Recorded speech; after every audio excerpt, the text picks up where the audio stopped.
एक एक मिनट में। कुशीनगर के दौरे पर पहुंचे मुख्यमंत्री योगी आदित्यनाथ ने कोविड कमांड सेंटर का निरीक्षण किया। सीएम योगी ने यहां बच्चों से मुलाकात कर हाल जाना। सीएम योगी ने कहा कि यूपी में सिर्फ 62,000 एक्टिव केस हैं और 24 घंटे में सिर्फ 3,000 से ज्यादा केस सामने आए हैं और थर्ड वेव से निपटने की तैयारी हो रही है। उत्तर प्रदेश अपनी प्रभावी भूमिका के साथ इस महामारी के खिलाफ लड़ाई में कार्य कर रहा है। इसके अपेक्षित परिणाम भी आ रहे हैं। हम लोगों ने ट्रेस, टेस्ट और ट्रीट के मंत्र को जमीनी हकीकत पर उतारने के लिए पूरी ताकत लगाई। आज उसका परिणाम है कि 95% से अधिक रिकवरी रेट उत्तर प्रदेश के अंदर है। पॉजिटिविटी रेट उत्तर प्रदेश के अंदर 3 के आसपास है। सबसे अधिक टेस्ट उत्तर प्रदेश अब तक कर चुका है। मुख्यमंत्री योगी आदित्यनाथ लगातार प्रदेश में कोविड कंट्रोल की समीक्षा कर रहे हैं। इसी कड़ी में वो आज देवरिया पहुंचे, जहां उन्होंने सबसे पहले कोविड कंट्रोल कमांड सेंटर का जायजा लिया और फिर अधिकारियों के साथ समीक्षा बैठक भी की। इस दौरान इलाके के जनप्रतिनिधि भी मौजूद रहे। इसके बाद मुख्यमंत्री ने हमेशा की तरह एक गाँव का औचक निरीक्षण भी किया। साथ ही उन्होंने ग्रामीणों से संवाद भी किया। जितनी बड़ी आबादी है उतनी ज्यादा हमारे सामने चुनौती भी थी। विशेषज्ञों ने तमाम प्रकार की आशंकाएं भी व्यक्त की थी, लेकिन टीम वर्क और जो मंत्र आदरणीय प्रधानमंत्री जी ने दिया था प्रारंभ में ही कोरोना से लड़ने के लिए कि हमें ट्रेस, टेस्ट एंड ट्रीट के इस फार्मूले को अपनाना पड़ेगा। ट्रिपल टी के इस फार्मूले के आधार पर कोरोना के खिलाफ जो व्यापक अभियान चला, आज उसके अपेक्षित परिणाम हम सबके सामने हैं। मुलायम सिंह और अखिलेश यादव के गांव सैफई में सीएम योगी के दौरे के बाद वहां गंगाजल छिड़ककर एसपी कार्यकर्ताओं ने शुद्धिकरण किया था। इस पर अब सियासत तेज हो गई है। आज योगी ने शुद्धिकरण पर समाजवादी पार्टी पर करारा हमला बोलते हुए कहा है कि चलो इसी बहाने उन्हें गंगाजल का महत्व तो पता चला। देखिए, अच्छी बात है कि गंगाजल में कम से कम उनका विश्वास हुआ ना। ये मेरी जिम्मेदारी है प्रदेश के अंदर हर एक व्यक्ति को सुरक्षा प्रदान करना, उसके उत्तम स्वास्थ्य का ध्यान रखना। लेकिन अपने गैर जिम्मेदाराना बयानों के कारण सपा हो या कांग्रेस या अन्य विपक्षी दल जनता के सामने पूरी तरह एक्सपोज हो चुके हैं और जनता इनको जवाब देगी। दरअसल 22 मई को सीएम योगी स्वास्थ्य व्यवस्था का जायजा लेने के लिए इटावा के सैफई गांव पहुंचे थे, लेकिन बाद में एसपी कार्यकर्ताओं ने हेलीपैड समेत कई जगह गंगाजल का छिड़काव कराकर जगह को पवित्र करने की बात कही थी। अब बीजेपी ने इसे हिंदुओं का अपमान बता दिया है। एलोपैथ बनाम आयुर्वेद विवाद के बाद योग गुरु बाबा रामदेव एक बार फिर सुर्खियों में हैं। इन दिनों बाबा रामदेव का एक वीडियो वायरल हो रहा है, जिसमें वो ये कहते नजर आ रहे हैं, किसी के बाप में दम नहीं जो रामदेव को अरेस्ट कर सके। दरअसल इन दिनों सोशल मीडिया पर #अरेस्ट बाबा रामदेव ट्रेंड कर रहा है, जिस पर बाबा की ये प्रतिक्रिया सामने आई है। ऑनलाइन मीटिंग के दौरान बाबा रामदेव ने बात कही है। अब उनके खैर अरेस्ट तो किसी वो जो है उनका बाप भी कोई नहीं कर सकता स्वामी रामदेव को लेकिन एक शोर मचा रहे हैं कि quick arrest Swami Ramdev, quick arrest Swami Ramdev. कभी कुछ चलाते हैं, कभी कुछ चलाते हैं, कभी ठग रामदेव, कभी महाठग रामदेव, कभी जो है कभी गिरफ्तार रामदेव। अब चलाते रहते, चलाने दो। तुम अपने लोगों को भी थोड़ा सा बीच बीच में अब ये प्रैक्टिस हो गई है ट्रेंड चलाने की, और आप वो ट्रेंड में हमेशा ही टॉप पर पहुंच जाते हो। इसके लिए भी आपका बहुत बहुत अभिनंदन। योग गुरु बाबा रामदेव को इंडियन मेडिकल एसोसिएशन उत्तराखंड ने 1000 करोड़ का मानहानि नोटिस भेजा है। इस नोटिस में बाबा रामदेव से एलोपैथी पर दिए अपने विवादित बयान पर सफाई देने का वीडियो जारी करने और आईएमए से 15 दिन के अंदर लिखित माफी मांगने को कहा गया है, और ऐसा नहीं करने पर 1000 करोड़ का मानहानि केस करने की धमकी दी गई है। दूसरा, बाबा रामदेव ने एलोपैथ और आईएमए के लिए अपशब्द कहे हैं। उन्होंने हमारे जो डॉक्टर्स की शहादत हुई है कोरोना के महामारी के इलाज के लिए, उन्होंने उसका मजाक उड़ाया है और व्यंग किया है। आप ये सोचिए कि इस व्यंग से जो डॉक्टर्स की शहादत हुई है उनके फैमिली मेंबर्स ने क्या सोचा होगा, उनको वो कितने आहत हुए होंगे। इसको देखते हुए आईएमए उत्तराखंड ने ये डिसाइड किया है कि वो बाबा रामदेव को नोटिस भेजें। इसी परिप्रेक्ष्य में मैंने उनको नोटिस भेजा है और उनसे 15 दिन में स्पष्टीकरण मांगा है। उनके स्पष्टीकरण ना आने पे मैं उन पे 1000 करोड़ का मुकदमा करूंगा आईएमए की तरफ से। आम आदमी पार्टी राज्यसभा सांसद और यूपी प्रभारी संजय सिंह ने बेसिक शिक्षा मंत्री सतीश द्विवेदी पर कई गंभीर आरोप लगाए। उन्होंने मीडिया के सामने कई दस्तावेज पेश करते हुए आरोप लगाया कि मंत्री बनने के बाद सतीश द्विवेदी ने कई बेशकीमती जमीनें खरीदी हैं। उन्होंने पूछा कि इसके लिए कहां से पैसे आए। संजय सिंह ने दावा किया कि आने वाले वक्त में वो मंत्री की और भी कारगुजारियों का पर्दाफाश करेंगे कि कैसे खुद को गरीब बताने वाले मंत्री ने करोड़ों की बेशकीमती जमीनें खरीदी। और ये सारी जमीनें उत्तर प्रदेश के बेसिक शिक्षा राज्य मंत्री सतीश द्विवेदी जी ने मंत्री बनने के बाद खरीदी है। मंत्री बनने के बाद तो मंत्री जी आपकी आय कहां से हुई, आपकी आमदनी कहां से हुई? आदित्यनाथ जी की सरकार में बैठ के मंत्री बन के क्या बच्चे के जूते में जो फर्जीवाड़ा हुआ वो जूते वालों ने ये पेमेंट किया है? क्या इन जमीनों का पेमेंट जो गरीब बच्चों के लिए स्वेटर फटे हुए आए उन स्वेटर के पैसों से किया गया है?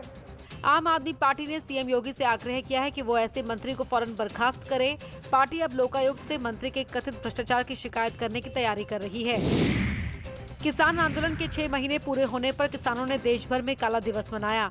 उन्नाव में भी किसानों ने तीनों कृषि कानूनों को काला कानून बताते हुए काले झंडे लेकर विरोध प्रदर्शन किया। इन लोगों ने कलेक्ट्रेट पहुंचकर सिटी मजिस्ट्रेट को ज्ञापन सौंपा। राष्ट्रपति को संबोधित ज्ञापन में पीएम और कृषि मंत्री से कानून वापस लेने और एमएसपी लागू किए जाने की मांग की। वहीं किसान आंदोलन के 6 महीने पूरे होने पर मेरठ में किसानों ने दरोला स्थित सवाया टोल पर धरना प्रदर्शन किया। इस दौरान NH58 स्थित टोल प्लाजा को फ्री कराया गया, जिसके बाद पुलिस से किसानों की झड़प हो गई। किसान नेताओं की मांग है कि केंद्र सरकार अपनी हठ धर्मिता छोड़कर तीनों कृषि कानून वापस ले। इनका आरोप है कि सरकार बड़े उद्योगपतियों के इशारों पर काम कर रही है और किसानों की मांगे अनसुनी कर रही है। जो किसान है मौजूदा सरकार से जो पीड़ित है, मौजूदा सरकार ने जो किसानों को लूट लिया है, उद्योगपतियों के द्वारा जो लूटा जा रहा है, उसके बावजूद भी जो केंद्र सरकार और राज्य सरकार, क्योंकि यूपी में राज्य सरकार योगी जी की है और केंद्र में मोदी जी की सरकार है, वो सुनने के लिए तैयार नहीं है। कोरोना संक्रमण को देखते हुए उत्तराखंड सरकार ने जमीनी स्तर पर तैयारियां शुरू कर दी हैं। ऋषिकेश के IDPL मैदान में DRDO के सहयोग से 500 बेड का कोविड अस्पताल बनकर तैयार हो गया है, जिसका आज मुख्यमंत्री तीरथ सिंह रावत ने लोकार्पण किया। 3 हफ्ते में बनकर तैयार हुए इस सेंटर में 400 ऑक्सीजन बेड और 100 ICU की सुविधा है। 500 बेड का कोविड सेंटर शुभारंभ हुआ है, उसका लोकार्पण हुआ है और मैं इसके लिए भारत के प्रधानमंत्री आदरणीय मोदी जी का, रक्षा मंत्री माननीय राजनाथ सिंह जी का हृदय से धन्यवाद करना चाहूँगा, जिनके कारण आज यह हॉस्पिटल तैयार हुआ है। और साथ में DRDO के जो चीफ हैं डॉक्टर सतीश जी, उनका भी धन्यवाद करना चाहूँगी। प्रयागराज के श्रृंगवेरपुर घाट पर फैले शव की तस्वीर पर सोशल मीडिया पर कई दिन से बवाल चल रहा है, लेकिन इसी विवाद के बीच सीएम ऑफिस ने एक ट्वीट किया है, जिसमें लिखा है कि कोरोना नहीं था, फिर भी 3 साल पहले ऐसी ही गंगा किनारे की तस्वीर। सीएम ऑफिस ने 2 तस्वीरों को ट्वीट करते हुए बताया है कि 2018 में भी इस घाट पर ऐसी ही तस्वीर दिखी थी, लेकिन अब कुछ लोग इसे कोरोना से हुई मौत बताकर वायरल कर रहे हैं। दरअसल श्रृंगवेरपुर घाट पर 2018 में दफनाए गए शवों की ज्यादातर तस्वीर को इंटरनेट मीडिया पर वायरल करके उसको कोरोना वायरस संक्रमण से हुई मौतों से जोड़ा जा रहा है, जबकि सच तो ये है कि 2018 में कोरोना का संक्रमण था ही नहीं। डीएम भानुचंद्र गोस्वामी के मुताबिक तीर्थराज प्रयाग में पीढ़ियों से कई हिंदू परिवारों में शवों को गंगा नदी की रेती में दफनाने की परंपरा है। यहाँ के फाफामऊ के साथ ही श्रृंगवेरपुर में भी ऐसे शव दफनाए जाते हैं, जिनकी मौत सफेद दाग, कुष्ठ रोग, सांप काटने की वजह से होती है। लेकिन प्रशासन लगातार लोगों से अपील कर रहा है कि वो शवों को दफनाए नहीं, अंतिम संस्कार करें, जिसके लिए प्रशासन आर्थिक मदद भी कर रहा है। अलीगढ़ में वैक्सीन की बर्बादी की खबर सामने आई है। जमालपुर UPHC में कूड़ेदान में कोविड वैक्सीन से भरी हुई 29 सिरिंज मिली है। ANM नेहा खान पर आरोप है कि उसने लोडेड सिरिंज को कूड़ेदान में फेंका। इस बात की गवाही वहां का स्टाफ भी दे रहा है। वहीं ANM नेहा खान ने पूरे मामले को साजिश करार दिया है। जी, मेरे साथ तो षड्यंत्र रचा गया है, मुझे तो ऐसा लग रहा है, फंसाया जा रहा है। जांच में क्या क्या पूछा? किस टाइम आए थे, क्या किया था, कितने लोगों को वैक्सीनेट किया था, कितनी वाइल यूज़ की थी, इस बात में वगैरह। कहाँ से लोग आ रहे थे उस सेंटर पर? ये मुझे इस बात की कोई नॉलेज नहीं है कि कहाँ से आ रहे थे। बहुत से लोग आते हैं कहीं। फिलहाल सीएमओ ने 2 सदस्यीय कमेटी बनाकर एसीएमओ डॉक्टर एम के माथुर और डिप्टी सीएमओ दुर्गेश कुमार को जांच सौंप दी है। इसमें हम लोगों ने 2 एसीएमओ स्तर के अधिकारी डॉक्टर दुर्गेश और डॉक्टर माथुर के उसमें एक इंक्वायरी कमेटी बना दी है। उनको कहा गया कि वो इंक्वायरी जो है जल्दी से जल्दी करके दें और जो भी इंक्वायरी के रिजल्ट आएंगे उसके अकॉर्डिंगली हम लोग फिर एक्शन लेंगे। वैक्सीनेशन को लेकर सरकार और विपक्ष आमने सामने हैं। दोनों पक्षों के नेताओं के बीच ट्विटर वॉर छिड़ी हुई है। बीजेपी प्रवक्ता संबित पात्रा ने वैक्सीन को लेकर गलतफहमी और झूठ फैलाने के लिए अखिलेश यादव पर निशाना साधा, तो अखिलेश के बचाव में एसपी प्रवक्ता अनुराग भदौरिया ने मोर्चा संभाला। उन्होंने ट्वीट किया कि गलत जानकारी देने और झूठ फैलाने का पुलिंदा तो आप ही हो पात्रा जी। ट्विटर भी आपको मैनिपुलेटेड मीडिया बोल चुका है। आज जिन हॉस्पिटल्स में कोरोना का इलाज हो रहा है वो अखिलेश यादव जी की देन है। आप तो शमशान और कब्रिस्तान खोज रहे थे, समझे दया के पात्रा जी। कानपुर में बड़े पैमाने पर युवाओं के वैक्सीनेशन का अभियान चलाया जा रहा है। ग्रीन पार्क स्टेडियम में वैक्सीनेशन मेला लगाया गया, जिसमें लोगों की भारी भीड़ दिखाई दी। इस अभियान के 6 सेशन में 1200 लोगों को इस स्टेडियम में वैक्सीन की डोज दी जाएगी। मुख्य विकास अधिकारी के मुताबिक दूसरे सेंटर्स पर बढ़ रही भीड़ को देखते हुए ग्रीन पार्क स्टेडियम में ये मेगा कैंप लगाया गया है। इस कैंप में 18 से 44 साल के लोगों को वैक्सीन लगाया जा रहा है। आप जानते हैं ग्रीन पार्क एक अंतर्राष्ट्रीय क्रिकेट स्टेडियम है और यहाँ पे जो खुला इन्वायरमेंट रहता है और आप देखोगे कि जो हमारी गवर्नमेंट पीएससी सब सेंटर्स है वहाँ बहुत क्राउडेड रहते हैं, जगह नहीं है, लोगों को धूप में खड़े रहना पड़ता है, उसके बाद वो अपना वैक्सीनेशन लगा पाते हैं। यहाँ पे इसी को दृष्टिगत रखते हुए कि लोगों को एक ओपन इन्वायरमेंट मिले और अपना आके आराम से वैक्सीनेशन एक जगह करवा लें, इसी के दृष्टिगत यहाँ पे एक मेगा कैंप हमने आज लगाया है, जिसमें करीबन 6 सेशन हमने युवाओं के लिए रखे हैं। एक सेशन में करीबन 200 लोगों को वैक्सीनेशन लगता है, तो टोटल करीबन 1200 लोगों का वैक्सीनेशन का यहाँ पे। कानपुर में गेहूं खरीद में बड़ा घोटाला सामने आया है, जिस पर डीएम ने एक्शन लिया है और यूपी पीसीएफ के क्षेत्रीय प्रबंधक और 3 केंद्रों के प्रभारियों सहित 6 लोगों के खिलाफ एफआईआर दर्ज कराई गई है। दरअसल बिल्हौर ब्लॉक के 3 गेहूं खरीद केंद्र सिर्फ कागजों पर चल रहे थे, जबकि खरीदारी आढ़तियों से की जा रही थी और गेहूं को राइस मिल में स्टोर किया जा रहा था। मामले की जांच में फर्जीवाड़ा सामने आने पर डीएम के आदेश पर मामला दर्ज कराया गया। वहीं पीसीएफ के क्षेत्रीय प्रबंधक और लेखा अधिकारी को सस्पेंड करने की संस्तुति भी की गई है। कुछ गेहूं क्रय केंद्र में ऐसे थे, कुछ बोरे जो थे किसी मिलर्स के यहाँ पाए गए जो वहाँ पाए जाने चाहिए, जो कि पूर्णतः गलत है, तो उसके खिलाफ जो लीगल एक्शन एआर कोऑपरेटिव ने अपने विभाग के थ्रू कराया है और एसडीएम बिल्हौर ने भी कराया है, ताकि इस तरह के बोरे के डाइवर्जन न हो सके, किसानों को उनका रेट मिल सके। हाँ, वही एफआईआर। उन्नाव से इंसानियत को शर्मसार करने वाला एक मामला सामने आया है, जहां एक युवक पर सिर्फ 300 रुपए के लिए बुजुर्ग की हत्या का आरोप लगा है। मामला अजगैन थाना इलाके के खड़हेरा गांव का है। बाबूलाल नाम के शख्स ने गांव के रहने वाले सुनील से 1 महीना पहले 300 रुपए उधार लिए थे। मंगलवार रात दोनों के बीच पैसे को लेकर कहासुनी हुई। आरोप है कि सुनील ने बाबूलाल को लात घूंसों से पीटा और फिर उसका सिर बिजली के पोल पर मार दिया, जिससे उसकी मौत हो गई। फिलहाल पुलिस ने मामला दर्ज कर आरोपी को गिरफ्तार कर लिया है। लखीमपुर खीरी में दिल दहला देने वाला मामला सामने आया है, जहां एक शख्स ने पहले अपनी पत्नी और 2 बच्चों की जहर देकर हत्या कर दी, फिर खुद जहर खाकर खुदकुशी की कोशिश की। जानकारी के मुताबिक आरोपी पत्नी के मायके जाने से नाराज था। मामला ईसानगर थाने के नरसिंहपुर गांव का है। आरोपी को इलाज के लिए अस्पताल भेजा गया है, वहीं शवों को पोस्टमार्टम के लिए भेजकर पुलिस मामले की जाँच कर रही है।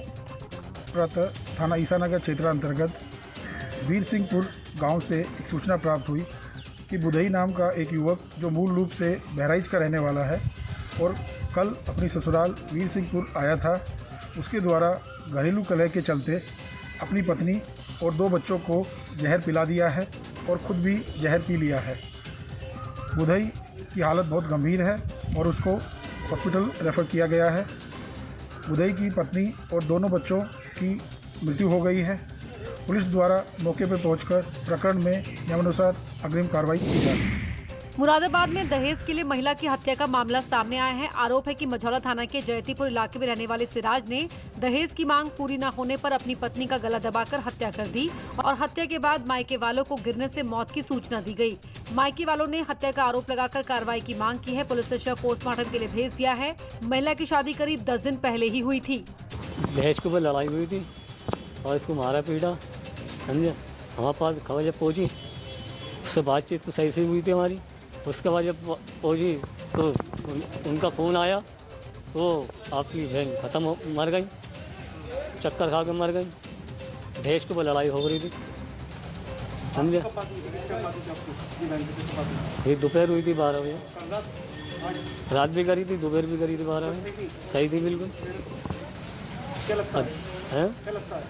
क्या लगता है? ये है हमें दे लग गया, गलत वेट का मारा इन्होंने।